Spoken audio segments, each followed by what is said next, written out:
Hey everybody and welcome. My name is Bill Harvey with the Auto Sales Academy. I hope you're having an absolutely fantastic day. Hope the whole year is going really well and the inventory shortage is correcting itself and the supply chain is fixing it and you're getting product on a regular basis. And we're starting to see those baby steps happen more consistently. We're also starting to see the car business come back to normal. So this session, this free session today in this live event here in the private members group of the Auto Sales Academy, it's just exclusively for you folks, is all about that age-old saying, that age-old stall that shoppers do to us all the time. Bill, I want to think about it. Let me sleep on it. Need to talk to my spouse about it. We're just looking. We're just kicking tires. We're doing our research at this point in time. What I really wanted to share with you was that if you've watched any of the previous videos, and definitely go back and search through the feed here on Facebook and watch those previous videos, really want to drive home over and over and over again two things. Number one, you must believe that every shopper is a buyer, and you can believe that. You will believe that unquestionably, without fail, something that is so concrete that you could walk on it. This forms the ground underneath your feet. And that is the fact that every single shopper is a buyer based on the fact that they have transcended the shopping process. When I say transcended, I mean, and that's a fancy word for summing it all up, to go from here to here. Look, in my dealership, when I was training my sales staff, the greatest challenge that I had with anybody, because it was the greatest challenge that I experienced as a salesperson as well, was believing that every single shopper out there looking to buy an automobile is ready to take delivery and drive away with the commitment of 48, 60, 72, 84, 96, 108, and 120 months. Yes. What we sell is high ticket, unquestionably. And I think a lot of us take it for granted in that capacity. So customers never really get great at the shopping process. They never really get good at negotiating. And consequently, we leverage these tactics of pushing them into deals because they really do need a push. But when you leverage my customer focus approach and you follow the choice methodology, then you really can help your shoppers do what they set out to do today. And this will really elevate your game and truly help you understand the art of selling. Because today, right now, we're going to dive deep in the world of buyer behavior. Yeah, buyers exhibit behavior that you may have learned, or you may have heard, or you may have read somewhere, that mirror and matching and active listening and getting underneath the skin of the buyer is how you earn the know, like, and trust badge of honor. That, I don't believe, is necessarily true. You earn the know, like, and trust badge of honor by understanding the buyer behavior. And then, you've probably heard this before, mirror and match that same level of behavior. And maybe behavior is the wrong word for me to use. Maybe you should be using the same level of emotional excitement. For instance, it would be absolutely ridiculous for you to approach a buyer who is sullen and not very excited, and maybe their head is down, and maybe they've got a ball cap on, and they're not looking at you in the eyes. It wouldn't be very intelligent for us to walk out to them with your hand held high and big smile on your face and welcome to the dealership. It's a wonderful day to buy an automobile. That is a prime example of misaligning the sales activity. That's a prime example of not recognizing the emotional buying behavior of this individual. For whatever reason, they're looking down, they've got a cap, they don't want to make any eye contact. Maybe this is how they act all the time. And by you not being an alien, staring them down with intense eye contact when they glance up at you, by not doing that, I'm saying, you can make them feel so much more comfortable.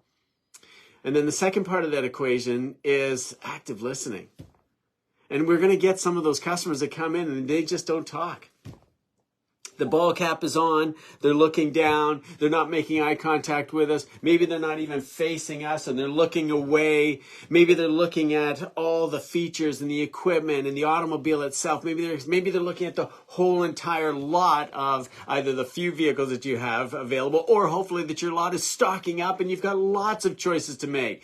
These are the mistakes that ordinary salespeople make by not recognizing that we need to get them talking so that we can hear those activating factors, those triggers that is actually initiating them to do this shopping experience. Because when we recognize the triggers that's initiating the shopping experience and we understand the buyer has gone from here in shopping to now they're actually calling, emailing, or walking into the showroom, this is how we convert buyers to shoppers every single time. If you want to sell double digits, you want to go from 8 to 12, 12 to 18, 18 to 25, 25 to 38, 38 to 67 vehicles per month. Yeah, that is entirely possible. Probably not the way you're working it right now. Certainly not the way you're getting traffic into the dealership, but I can take you through that. In our system of 3 phases and 9 steps, we'll share that with you. But the bottom line is, until you believe that every shopper is a buyer, you'll never be able to get to those magnificent numbers. And this is how, when you do believe that every shopper is a buyer, you increase your closing ratio, which means you don't need as many people. Yes, with only 40 leads per month. 40 leads per month. And remember, every lead that reaches out to you is a hot lead. We're not talking about you having a brand new product, an XYZ automobile, and taking it out and telling everyone how wonderful and magnificent it is.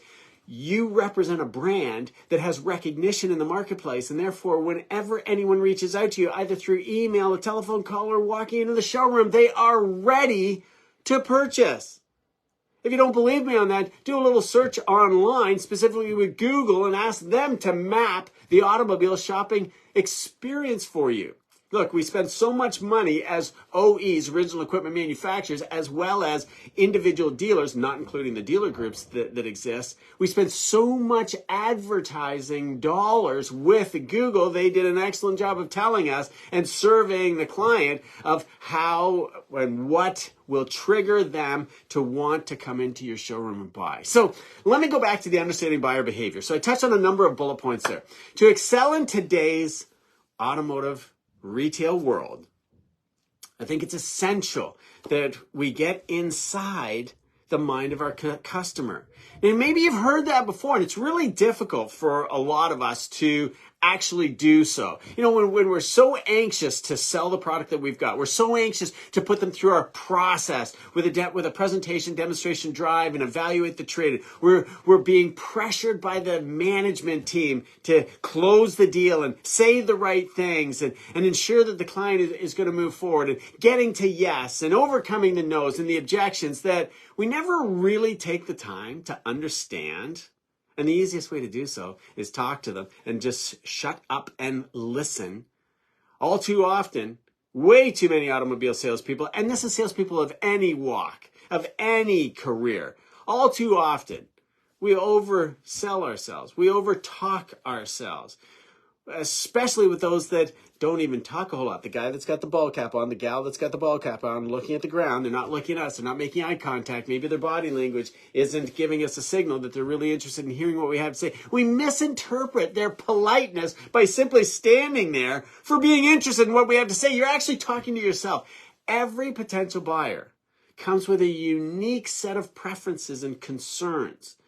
We need to uncover that because we sell such a high-ticket product. This is what average ordinary automobile sales trainers, speakers, and teachers don't address. I know what they're trying to help you out with, overcoming, I want to think about it, and let me sleep on it, and I need to talk it over with my spouse, and I'm just looking. They're trying to help you overcome that by actually complicating and not actually, in fact, being helpful, because the first step is recognizing that emotional intelligence. Your emotional intelligence is what you need, but recognizing their emotional position and then mirror and match that behavior. Because when you really understand the motivations, whether it's safety or styling or fuel efficiency or the performance of the automobile, and automobiles today, we're talking about cars, trucks, vans, and SUVs. So when it comes to pickup trucks and SUVs, performance doesn't really play into the equation, even though there are some performance SUVs with high horsepower motors and wide, low profile tires, which is spectacular and amazing. They look terrific, and monochrome paint applications. The reality is performance for some people, especially parents of adolescent children, is how much stuff they can get inside to go and see mom and dad next month at Thanksgiving. Or having come off summer vacation, and next year we're not taking that automobile anymore. There's no way it is suitable. It just can't carry all the stuff we've got. Or towing and hauling. And that could be RVs and boats. And we're moving forward into ATV and motorcycle season. And then it'll be snowmobile season. And then it'll be ski season and snowboarding and hockey. And the list goes on and on. Performance isn't as clearly defined as it was before. Yes, the automobile business has changed significantly. We need to continue on with that. And that's identifying the motivations that every single buyer has. And that could be safety, style, efficiency, fuel efficiency, electrification, and performance. Remember, the more you know about your customer, the better you can tailor your approach. It's as simple as that. And you cannot find out enough about your customer, and you can never find out anything about your customer if you aren't taking the time to ask the questions and then, shut up. Quit talking. Let them tell you what they want. You may not necessarily have, and I know it's been a challenge throughout the inventory shortage, so you may not necessarily have what they are looking for. But if you simply ask, you've in fact show that you're interested, and the law of reciprocity can really kick in, understanding this buyer behavior. When you show interest in what they have, they'll show interest in what you have. You know, a simple thing is with the trade appraisal or trade, if you find taking trades difficult, especially now when everybody has heard that we were paying exactly what they paid for the vehicle. In fact, I have many friends that said, Bill, I can't believe it. Like, they're paying me more than what I paid for the truck when I purchased it a year ago. Now, those days are slowly settling back down to normal, but a number of customers are hearing this, and obviously they're coming in with their automobile and hoping that that will be the case. And of course, they paid a lot less than what the new one is going for, and that should bolster and lift the trade appraisals. But the more you know about your customer, what is it about their trade-in that they don't like? What is it about that vehicle that's not doing? Is it the fact that it's now out of warranty? Is it the fact that it's making funny noises? Is it the fact that the service department said that you've got some significant bills approaching and this is the work that needs to be done? You need to ask the question, then button up. And for some of you, this is going to be really difficult. I'll tell you this much. I'm speaking from the heart here. I'm speaking from my gut. I'm speaking from the heart. It's very difficult for me to do. You can just imagine. There isn't a time in the day where I don't want to be on stage, on the soapbox, preaching. My family will say to me, Dad, like sometimes I just want to tell you about my day. I don't need you to fix it. Anyhow, let me move on to the significance of active listening. This is one of the most powerful tools that you can ever have in your arsenal. This is your most powerful tool in your toolbox as a salesperson. Because it's not just about hearing what they're saying. You need to hear what they're saying and truly understand that. It took me years to understand this. It took me years to comprehend that. It took me years to have the confidence to be able to say to someone,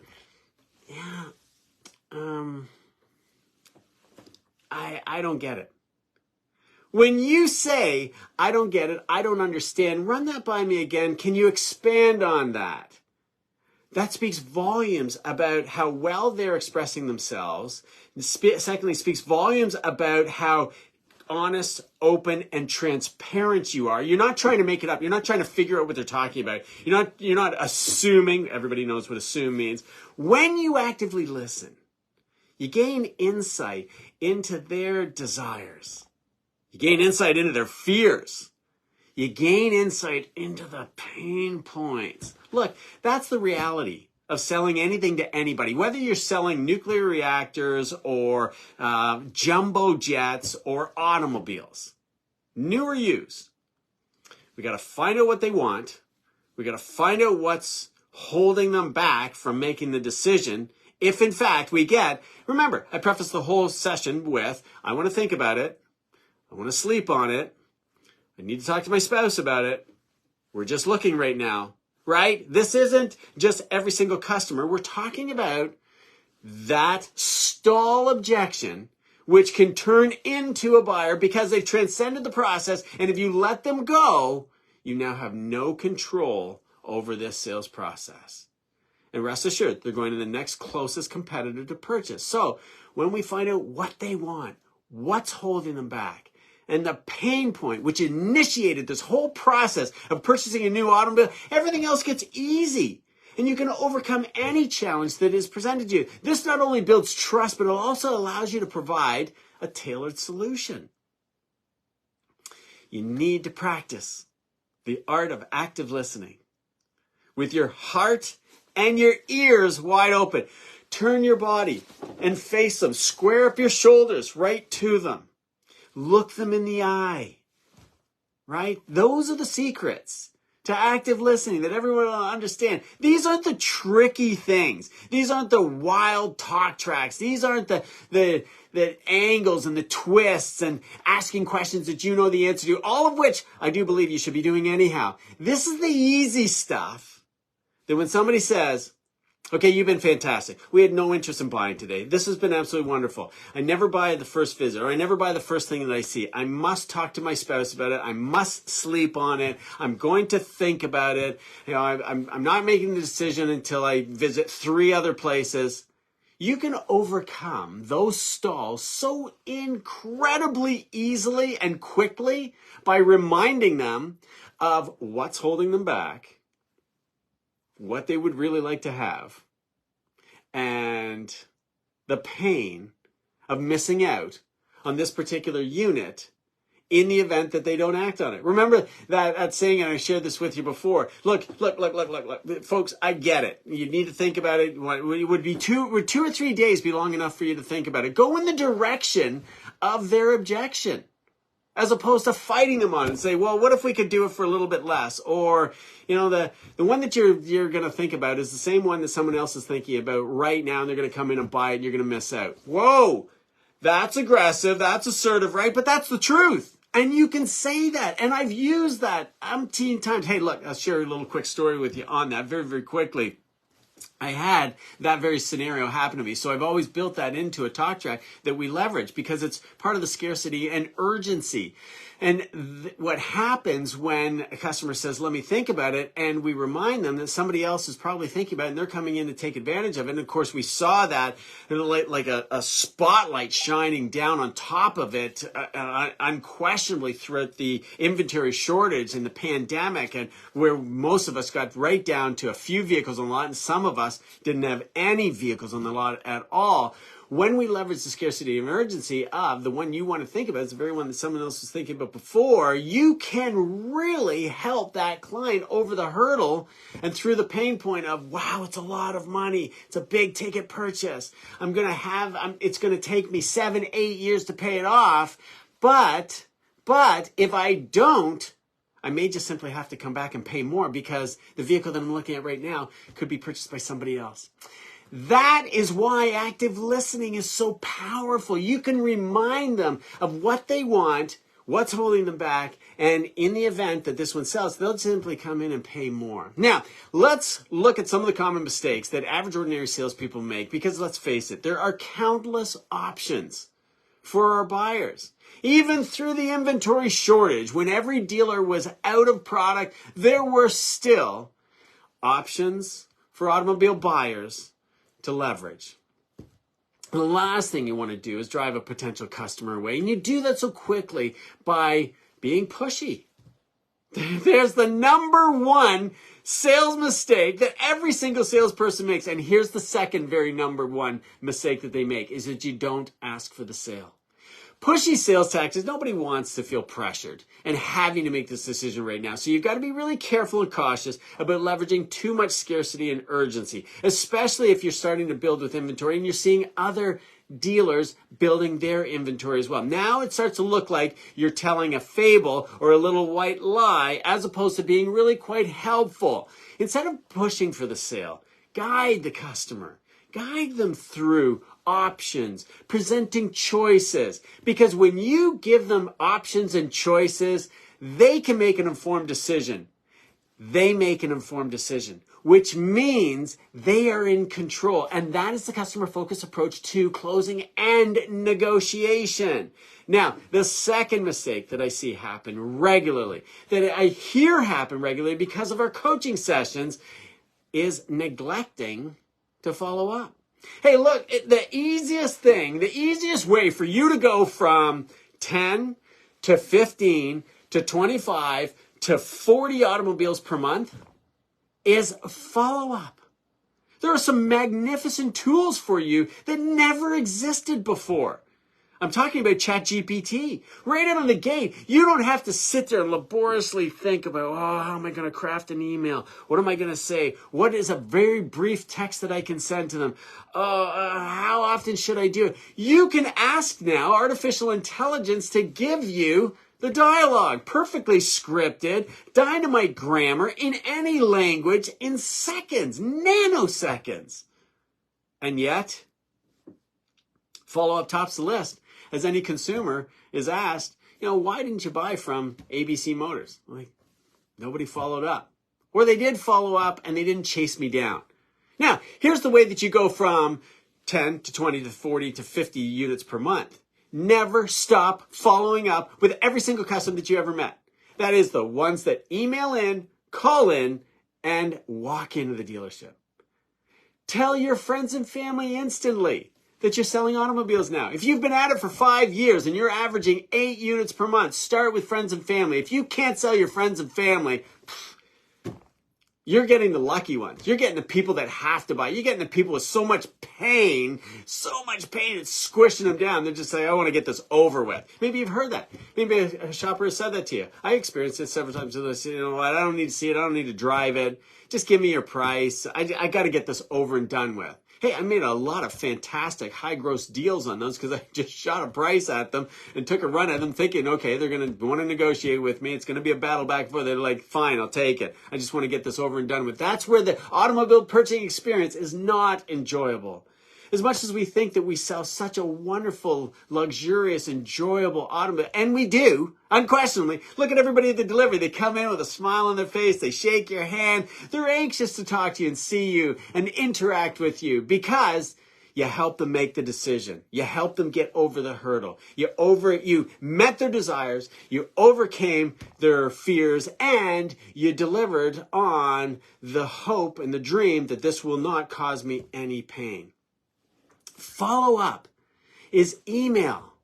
Follow up is anybody that you think your clients could benefit from that individual's business as a referral. For instance, when I met someone who is in construction or home renovation or home building, mental note went into my mind all the time. And I'd ask them, what is your specialty? They're like, I'm in construction, specifically residential, and particularly what I do is kitchen and bathrooms. I just love doing kitchen and bathrooms. I can do anything, build decks, do renovation, take walls down. Mental note. And then when I had another customer that I'm getting to know them, and they say, yes, we've just moved to the area. We bought an old home. We got to get it renovated. We don't really know anybody, and the school's around. I became the welcome wagon. And with my follow-up, whether they purchased from me at that moment or not, my follow-up kept me top of mind by helping them settle into the community, get that person that can do the renovations, introduce them to schools, introduce them to interest groups, and guess what? They came and purchased from me every single time because nobody else is doing. Follow-up takes on so many, and we will share that with you in our 3 phases and 9 steps of the manifesto, that complete system that is so dynamite. So I would encourage you to, I'll put a link below, schedule a 50-minute discovery call with me. I'll tell you all about it. Now, Third mistake, pardon me, that average automobile salespeople make on a regular basis. Failing to educate. Look, if you don't do a product presentation, you're cutting your nose off to spite your face. Really, you are. It's so unfortunate. If you don't have a 10 feature benefit presentation strategy to go 6 positions around the automobile, oh my gosh. I mean, think about what it's like to be an advertising salesperson with digital advertising and the umpteen opportunities to advertise digitally and how to do so. I mean, Facebook in itself is its own digital advertising mecca of terrific opportunities where you can specifically drill down to a particular audience so that your advertising dollars are not being wasted. But if when you're selling that advertising, you don't know how to help somebody find that audience and drill down to create the results that they want, well, then you're failing to educate. And that's an intangible. What about selling life insurance? Oh my gosh. I mean, I have it, it's necessary, but it's not an easy conversation to have because the benefit, the result, is at the demise, the peril of somebody. Oh my gosh.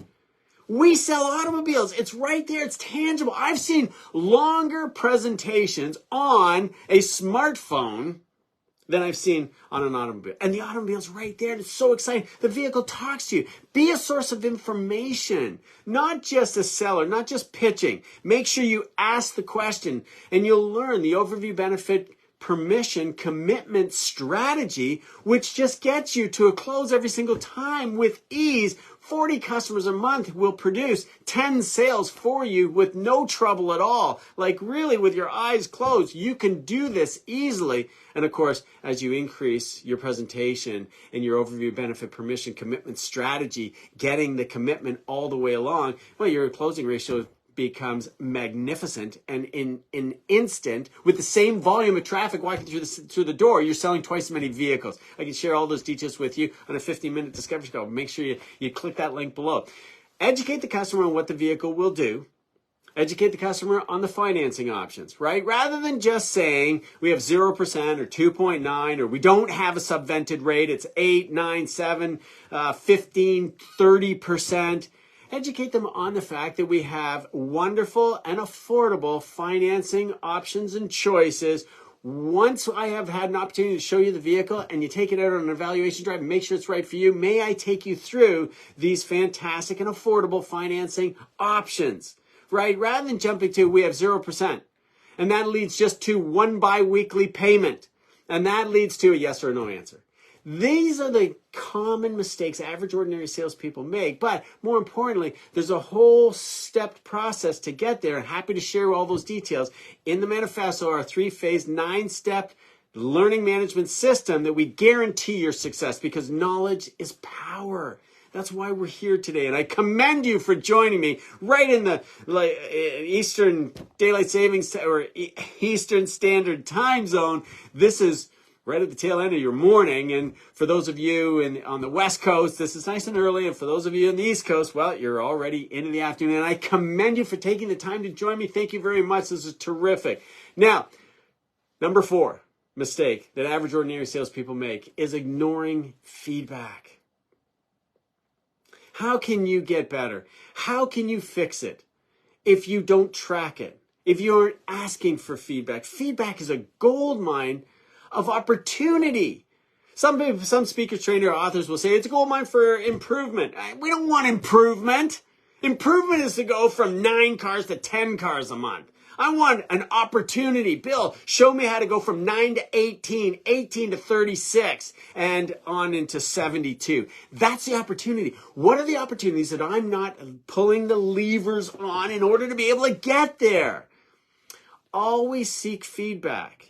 Always seek feedback from every single one of your shoppers, including your buyers.